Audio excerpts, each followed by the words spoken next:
حضرت سیدہ زینب نے پوچھا امام حسین سے کہ سارے زمانے نے روکا ہے، ٹھیک ہے آپ حق پہ ہیں، یہ بھی سب نے کہا آپ حق پہ ہیں، پر روکا بھی سب نے، آپ روکے کیوں نہیں؟ تو ابن کثیر اور ابن اسیر لکھتے ہیں کہ امام حسین رو پڑے، کہنے لگے بہن میں رک جاتا پر میں نے رات کو نانا مصطفیٰ کو خواب میں دیکھا۔ تو حضور نے فرمایا حسین اگر آج یہ رواج پڑ گیا نا یزید جیسے لوگوں کا تو قیامت تک پڑا رہے گا، پھر لوگ کہیں گے کوئی نکلا نہیں تھا تو ہمیں بھی نکلنا، پھر لوگ ظالموں کے سامنے گردنیں جھکانے کے عادی ہو جائیں گے۔ میں کہتا رہتا ہوں، کہہ رہا ہوں، کربلا کی جنگ کفر اسلام کی جنگ نہیں، کفر اسلام کی جنگ نہیں کربلا کی، کیونکہ یزید تو بڑا پکا نمازی تھا، خطبہ دیتا تھا وہ تو۔ جب امام حسین رضی اللہ تعالیٰ عنہ نے کربلا کے میدان میں جمعے کا دن تھا تو یزید کے سامنے کو بات کرنی شروع کی عمر بن سعد کے سامنے، تو عمر بن سعد کہنے لگا حسین زیادہ باتیں نہ کر، ہمارا جمعہ لیٹ ہو رہا ہے، جنگ کے لیے تیار ہو، فٹافٹ آ، اہل بیت نبوت کو قتل کریں گے اور قتل کے بعد پھر نماز پڑھیں گے اور پھر کہیں گے اللہم صلی علی محمد وعلی آل محمد، اسی نماز میں پھر درود بھی پڑھیں گے۔ یہ کیسا مرتبہ ہے، کیسا انداز ہے، دوستی قاتل سے بھی مقتول سے یارانہ۔ امام حسین نے حر بن یزید امام حسین سے کہنے لگا مجھے حکم ہے آپ کو روکنے کا، آپ آگے نہیں جا سکتے۔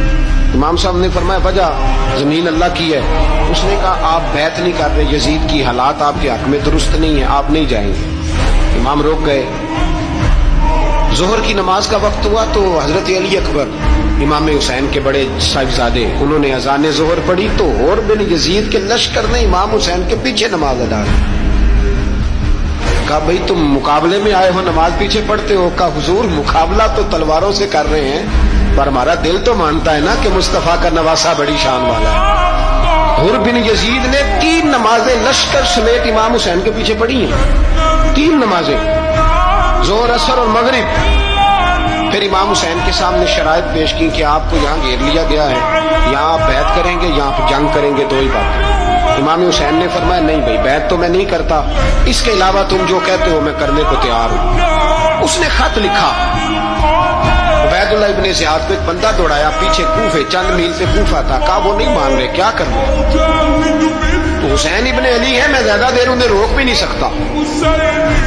انہوں نے پیغام دیا حر بن یزید کو کہ کرنا کچھ بھی نہیں، ان کا پانی بند کر دو، بلیک میل کرو، کھانا پانی نہیں ملے گا، چھوٹے چھوٹے بچے ہیں خود ہی مان جائیں۔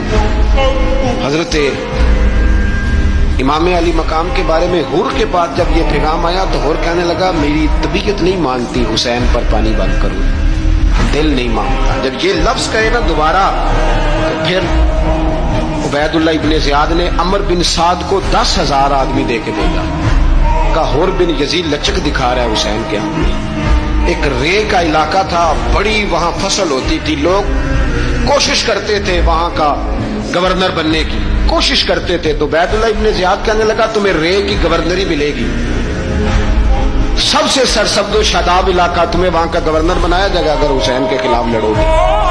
یہ اتنی زبردست ہوتی ہیں گورنریاں کہ گورنریوں کے لیے لوگ نسل رسول کے خلاف بھی نکل آتے ہیں، یہ اتنی تگڑی ہوتی ہیں، اتنی جلدی وفاداریاں بدلتی ہیں۔